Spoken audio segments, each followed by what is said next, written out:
হযরত আয়েশা রাদিয়াল্লাহু তাআলা আনহু বলেন, আমি এক রাতে দেখলাম রাসূলুল্লাহ সাল্লাল্লাহু আলাইহি ওয়াসাল্লাম শয্যায় শুয়ে আছেন, কিন্তু ঘুমাচ্ছেন না। আমি জিজ্ঞাসা করলাম, ইয়া রাসূলুল্লাহ, আপনি বিশ্রাম নিচ্ছেন না কেন? তিনি মৃদু হেসে বললেন, চোখে ছিল তার গভীর চিন্তা। আয়েশা, আমি কিভাবে নিশ্চিন্তে ঘুমাই যখন আমার উম্মতদের হিসাবের দিন এত কঠিন হবে? আমি অবাক হয়ে বললাম, ইয়া রাসূলুল্লাহ, আল্লাহ তো আপনাকে ক্ষমা করে দিয়েছেন, তবুও আপনি এত চিন্তিত কেন? তিনি বললেন, আমি কি আমার উম্মতের জন্য একটু দোয়া করতে পারবো না? আমি চাই তারা যেন সহজে জান্নাতে পৌঁছে যেতে পারে। এ কথাগুলো শুনে আমার হৃদয়ে আবেগ ভরে উঠল। আমাদের নবীজির ভালোবাসা শুধু নিজের জন্য ছিল না, বরং পুরো উম্মতের জন্য। আলহামদুলিল্লাহ। কাউকে কষ্ট না দেওয়াও এক ধরনের সওয়াব। রাসূল সাল্লাল্লাহু আলাইহি ওয়াসাল্লাম বলেছেন, তুমি মানুষকে ক্ষতি করা থেকে দূরে থাকবে, সেটাই হবে তোমার পক্ষ থেকে তোমার জানের সদকা। মানে, তুমি যদি কারোর উপকার নাও করতে পারো, অন্তত তার ক্ষতি করো না। এটাই ইসলামের শিক্ষা, এটাই মানবতা। ভালো কাজ শুধু সাহায্য নয়, কারো ক্ষতি না করাও এক বড় সওয়াবের কাজ। আলহামদুলিল্লাহ। কিছু বিষয় আছে, গোপন রাখতে শিখুন, তাহলে দেখবেন আপনার জীবন বদলে যাবে। 1 নাম্বার, ঘুরে বেড়ান কিন্তু কাউকে কিছুই বলবেন না। 2 নাম্বার, টাকা কামান, টাকা কেমন করে কামাচ্ছেন এটাও কাউকে কিছু বলবেন না। 3 নাম্বার, ভালো একজন সঙ্গী খুঁজুন কিন্তু কাউকে এই বিষয়ে জানাবেন না। 4 নাম্বার, খুশি থাকুন কিন্তু কাউকে খুশির কারণটা জানাতে যাবেন না। 5 নাম্বার, নিজের স্বপ্ন পূরণ করুন কিন্তু নিজের স্বপ্ন কি এটা কাউকে বলতে যাবেন না। 6 নাম্বার, জীবনে এগিয়ে যেতে চাইলে এই কথাগুলোকে মেনে চলুন, ইনশাল্লাহ আপনার সফলতা অবশ্যই আসবে। জীবনের লড়াই এমন একটি লড়াই, কেউ বা জিতে কেউ বা আবার হেরে যায়, তবুও থেমে থাকতে নেই। জীবন মানে এগিয়ে যেতে হবে। দুঃখ পেলে যে থেমে যেতে হবে এটা কথা নয়। খারাপ সময়ের মধ্যে দিয়েও ভালো সময়ের দেখা মিলবে একদিন ইনশাল্লাহ। চেহারা আর অর্থ, সম্পদ এবং চরিত্র, এই 4টি কখনো জীবনে একই রকম থাকতে পারে না। সময়ের সঙ্গে সঙ্গে মানুষের সব কিছুই পরিবর্তন হয়ে যায়। শুধু মৃত্যুর পরে একটা জিনিসই পৃথিবীতে থেকে যায়, আর তা হলো মানুষের চরিত্র। আপনি খারাপ হলেও থেকে যাবে, আর আপনি ভালো হলেও থেকে যাবে। এখনই সময়, আপনি শেষ যাত্রায় আপনাকে কেমন দেখতে চান সেইভাবে সামনে এগিয়ে যান। চেহারা, টাকা, বড় বড় সার্টিফিকেটের দাম মৃত্যুর পর কোনো কাজে আসবে না। ভাই, জীবনে যা করো না কেন, কিন্তু কখনো মা আর বাবাকে ভুল বুঝো না। কারণ মা আর বাবা হলো আমাদের জন্মদাতা। আজ মা বাবার জন্যই এই পৃথিবীর আলো দেখেছি আমরা। কোনো মা বাবা সন্তানের জন্য অমঙ্গল চাই না, সব সময় আমাদের জন্য দোয়া করতে থাকে। আর কোনো সন্তান মা বাবার দোয়া ছাড়া কোনো দিন সুখী হতে পারে না। তারপরেও একদিন মা বাবা অবশেষে কষ্টে জীবন কাটায়। কেন ভাই? আল্লাহর কাছে যখন দোয়া চাইবেন, ঠিক এইভাবেই দোয়া চাইবেন। আল্লাহকে বলবেন, হে আল্লাহ, সুখ দিলে ঠিক ততটাই দিও যাতে মনে কোনো রকমের অহংকার না জন্ম নেয়, আর দুঃখ দিলে ঠিক ততটাই দিও যেন তোমার ওপর থেকে বিশ্বাস না চলে যায়।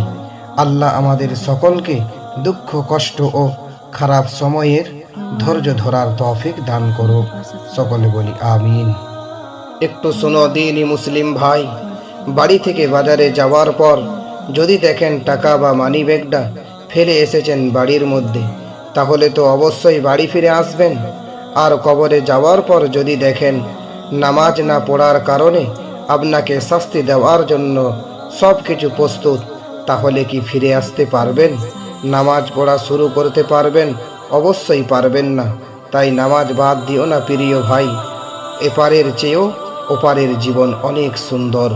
আলহামদুলিল্লাহ। একটা বাস্তব কথা কি জানেন?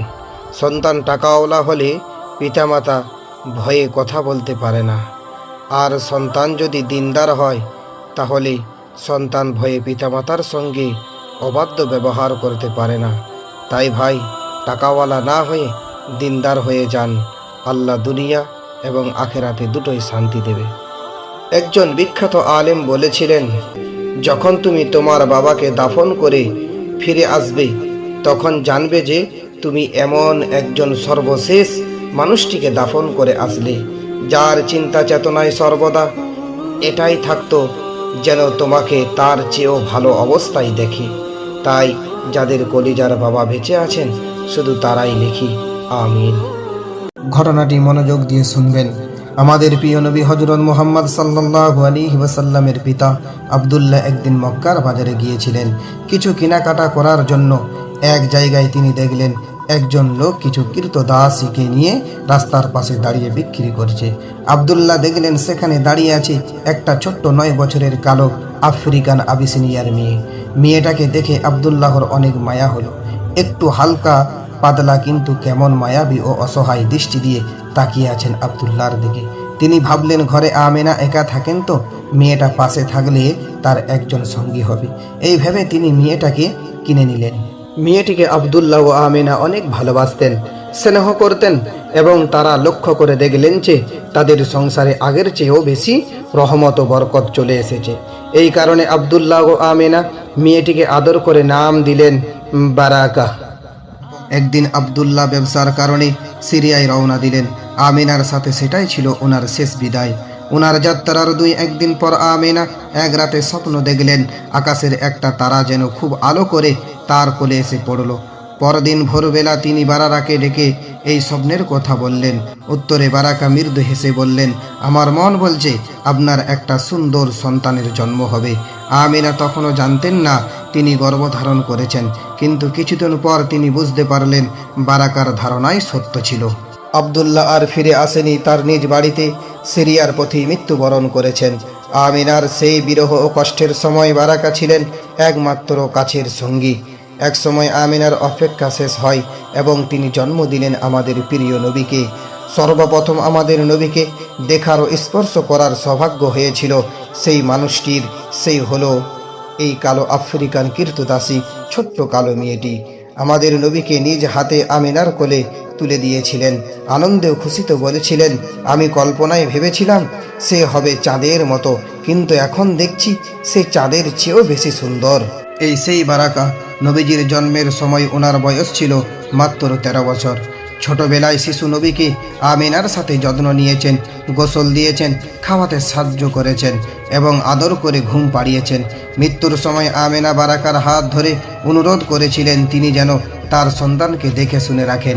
বারাকা তাই করেছিলেন। মা বাবা দুইজনকে হারিয়ে ইয়াতিম নবী চলে আসলেন দাদা আব্দুল মুত্তালিবের ঘরে। উত্তরাধিকার সূত্রে নবী হলেন বারাকার নতুন মনিব, কিন্তু তিনি একদিন বারাকাকে মুক্ত করে দিলেন। বললেন, আপনি যেখানে ইচ্ছে চলে যেতে পারেন, আপনি স্বাধীন ও মুক্ত। সেই শিশুকাল থেকেই নবী এই কৃতদাসকে মুক্ত করতে চেয়েছিলেন। বারাকা নবীকে ছেড়ে যেতে রাজি হলেন না, রয়ে গেলেন, মায়ের ছায়া হয়ে পাশে থেকে গেলেন। এমনকি নবীজির দাদা ওনাকে বিয়ে দেওয়ার জন্য বেশ কয়েকবার চেষ্টাও করেছিলেন, কিন্তু তিনি কিছুতেই রাজি হলেন না। ওনার একই কথা ছিল, আমি আমিনাকে কথা দিয়েছি, আমি কোথাও যাব না। তারপর একদিন খাদিজা রাদিয়াল্লাহু তাআলা আনহা এর সাথে নবীজির বিয়ে হলো। বিয়ের দিন রাসূলুল্লাহ সাল্লাল্লাহু আলাইহি ওয়াসাল্লাম খাদিজার সাথে বারাকাকে পরিচয় করিয়ে দিলেন। তিনি বললেন, উনি হলেন আমার মায়ের পর আরেক মা। বিয়ের পর রাসূলুল্লাহ সাল্লাল্লাহু আলাইহি ওয়াসাল্লাম একদিন বারাকাকে ডেকে বললেন, উম্মি আমাকে দেখাশোনা করার জন্য এখন খাদিজা আছেন, আপনাকে এখন বিয়ে করতেই হবে। নবীজি উনাকে উম্মি ডাকতেন, নাম ধরে কখনো ডাকতেন না। তারপর রাসূলুল্লাহ সাল্লাল্লাহু আলাইহি ওয়াসাল্লাম ও খাদিজা মিলে ওনাকে উবাইদ ইবনে জায়েদের সাথে বিয়ে দিয়ে দিলেন। কিছুদিন পর বারাকার নিজের একটা ছেলে হলো, নাম দিলেন আইমান। এরপর থেকে বারাকার নতুন নাম হয়ে গেল উম্মে আইমান। একদিন বারাকার স্বামী উবাইদ মৃত্যুবরণ করেন। নবীজি গিয়ে আইমান ও বারাকাকে সাথে নিয়ে নিজের বাড়ি নিয়ে আসেন এবং সেখানেই থেকে গেলেন। কিছুদিন যাওয়ার পর নবীজি একদিন বেশ কয়েকজন সাহাবীকে ডেকে বললেন, আমি একজন নারীকে জানি যার কোনো সম্পদ নেই, বয়স্ক এবং সাথে একটা ইয়াতিম সন্তান আছে। কিন্তু তিনি জান্নাতি। তোমাদের মধ্যে কেউ কি একজন জান্নাতি নারীকে বিয়ে করতে চাও? এ কথা শুনে জায়েদ ইবনে হারিসা রাদিয়াল্লাহু তাআলা আনহু নবীজির কাছে এসে বিয়ের প্রস্তাব দিলেন। নবীজি উম্মে আইমানের সাথে কথা বলে বিয়ের আয়োজন করলেন। বিয়ের দিন রাসূলুল্লাহ সাল্লাল্লাহু আলাইহি ওয়াসাল্লাম জায়েদকে বুকে জড়িয়ে আনন্দে ও ভালোবাসায় ভেজা কান্না জড়িত কণ্ঠে বললেন, তুমি কাকে বিয়ে করেছো জানো জায়েদ? হ্যাঁ, উম্মে আইমানকে। জায়েদের উত্তর নবীজি বললেন, না, তুমি বিয়ে করেছো আমার মাকে। সাহাবীরা বলতেন, রাসূলুল্লাহ সাল্লাল্লাহু আলাইহি ওয়াসাল্লামকে খাওয়া নিয়ে কখনো জোর করা যেত না, উনি সেটা পছন্দ করতেন না।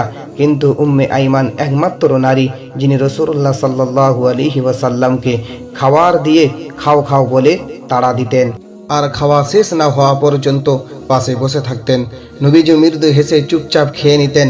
রাসূলুল্লাহ সাল্লাল্লাহু আলাইহি ওয়াসাল্লাম ওনার দুধ মাতা হালিমাকে দেখলে যেমন করে নিজের গায়ের চাদর খুলে বিছিয়ে দিতেন, তার ওপর হালিমাকে বসতে দিতেন, ঠিক তেমনি মদিনায় হিজরতের পর দীর্ঘ যাত্রা শেষে উম্মে আইমান যখন ক্লান্ত হয়ে পড়েছিলেন, নবীজি ওনার গায়ের চাদরের একটা অংশ পানিতে ভিজিয়ে উম্মে আইমানের মুখের ঘাম ও ধুলোবালি নিজ হাতে মুছে দিয়েছিলেন এবং বলেছিলেন, উম্মি, জান্নাতে আপনার এই রকম কোনো কষ্ট হবে না। নবীজি মৃত্যুর আগে সাহাবীদেরকে অনেক কিছু বলে গিয়েছিলেন। সেই সব কথার মধ্যে একটা ছিল উম্মে আইমানের কথা বলেছেন, তোমরা উম্মে আইমানের যত্ন নিবে, তিনি আমার মায়ের মতো, তিনিই একমাত্র নারী যিনি আমাকে জন্ম থেকে শেষ পর্যন্ত দেখেছেন, আমার পরিবারের একমাত্র সদস্য যিনি সারা জীবন আমার পাশে ছিলেন। সাহাবীরা সেই কথা রেখেছিলেন। গায়ের রং নয়, এক সময়ের কোনো কীর্তদাসী নয়, তার পরিচয় তিনি নবীর আর এক মা। মায়ের মতোই তারা এই বৃদ্ধা নারীকে ভালোবেসে আগলে রেখেছিলেন সাহাবায়ে কেরামরা। আলহামদুলিল্লাহ। কিয়ামতের দিন আমরা কার জন্য সাক্ষ্য দেব? উম্মতে মুহাম্মাদিরা। সম্পূর্ণটি শুনুন। রাসূলুল্লাহ সাল্লাল্লাহু আলাইহি ওয়াসাল্লাম বলেছেন, কিয়ামতের দিন নূহ আলাইহিস সালাতু ওয়াস সালামের উম্মত আল্লাহর দরবারে হাজির হবে। তখন আল্লাহ নূহ আলাইহিস সালাতু ওয়াস সালামকে জিজ্ঞাসা করবেন, তুমি কি আমার বাণী পৌঁছিয়েছো? নূহ আলাইহিস সালাতু ওয়াস সালাম বলবেন, হ্যাঁ আমার রব। তখন আল্লাহ তার উম্মতকে জিজ্ঞাসা করবেন, নূহ কি আমার বাণী তোমাদের কাছে পৌঁছিয়েছে? নূহ আলাইহিস সালাতু ওয়াস সালামের উম্মত বলবেন, না আল্লাহ, আমাদের কাছে কোনো নবী আসেনি। অতঃপর আল্লাহ নূহ আলাইহিস সালাতু ওয়াস সালামকে বলবেন, তোমার কোনো সাক্ষী আছে কি? তখন নূহ আলাইহিস সালাতু ওয়াস সালাম বলবেন, মুহাম্মদ সাল্লাল্লাহু আলাইহি ওয়াসাল্লামের উম্মত আমার জন্য সাক্ষ্য দেবে। আলহামদুলিল্লাহ। তখন আমরা সাক্ষ্য দেব এবং বলবো, নিশ্চয় হযরত নূহ আলাইহিস সালাতু ওয়াস সালাম আল্লাহর বাণী পৌঁছিয়েছে। সহিহ বুখারী। ইমাম মাহাদির আগে আল্লাহ কি চাইবেন? ইমাম মাহাদির আগমনের আগে আল্লাহ মুসলমানদের আত্মসত্যের ডাক দেবেন। এটা হবে ইমানের কঠিন পরীক্ষা। কে সত্যর পথে থাকবে আর কে অসৎ পথে থাকবে। আসবে অনেক ফিতনা, আসবে অনেক বিভ্রান্তি, কিন্তু আল্লাহ দেখবেন কে তার ডাকে সাড়া দেয়। তাই ইমাম মাহাদির আগেই প্রয়োজন তওবা করে নেওয়া, আমল আর সত্য জ্ঞান অর্জন করা। ইমাম মাহাদি আসবে ঠিকই কথা, কিন্তু আপনি কি প্রস্তুত আছেন? তাহলে কমেন্টে হ্যাঁ লিখবেন। যোগ্যতা নিয়ে কখনো অহংকার করতে নেই, কারণ পাথর কিন্তু তার ওজনের কারণে ডুবে যায়। তাই অহংকার বাদ দিয়ে দাও। একটু খেয়াল করে দেখবেন, নারী যখন কান্না করে তখন মুখ চেপে ধরে কান্না করে, পুরুষ যখন কান্না করে তখন চোখ চেপে ধরে কান্না করে। এর কারণ হচ্ছে মেয়ে মানুষের বেশিরভাগ গুনাহ হয় মুখ থেকে, আর ছেলে মানুষের গুনাহ হয় বেশিরভাগ চোখ থেকে। আল্লাহ আমাদের সকলকে হেফাজত করুন, আমিন। যারা আমার চ্যানেলে নতুন তারা সাবস্ক্রাইবার করে একটা করে লাইক দিয়ে যাবেন। হে মুসলমান ভাই, মনোযোগ দিয়ে শুনুন। মোবাইলে কোরআনের আয়াত এবং আজারের রিংটোন এবং কলার টোন হারাম, কারণ আমরা যখন ফোন ধরি তখন আয়াত সম্পূর্ণ হয় না এবং আয়াতের অর্থ বদলে যায়। তাই কোরআনের হেফাজতের জন্য, রিংটোনের জন্য নয়। একটু শোনো দিনী মুসলিম ভাই, বাড়ি থেকে বাজারে যাওয়ার পর যদি দেখেন টাকা বা মানি ব্যাগটা ফেলে এসেছেন বাড়ির মধ্যে, তাহলে তো অবশ্যই বাড়ি ফিরে আসবেন। আর কবরে যাওয়ার পর যদি দেখেন নামাজ না পড়ার কারণে আপনাকে শাস্তি দেওয়ার জন্য সব কিছু প্রস্তুত, তাহলে কি ফিরে আসতে পারবেন? নামাজ পড়া শুরু করতে পারবেন? অবশ্যই পারবেন না। তাই নামাজ বাদ দিও না প্রিয় ভাই, এপারের চেয়েও ওপারের জীবন অনেক সুন্দর। আলহামদুলিল্লাহ। যারা আমার চ্যানেলে নতুন তারা সাবস্ক্রাইবার করে একটা করে লাইক দিয়ে যাবেন।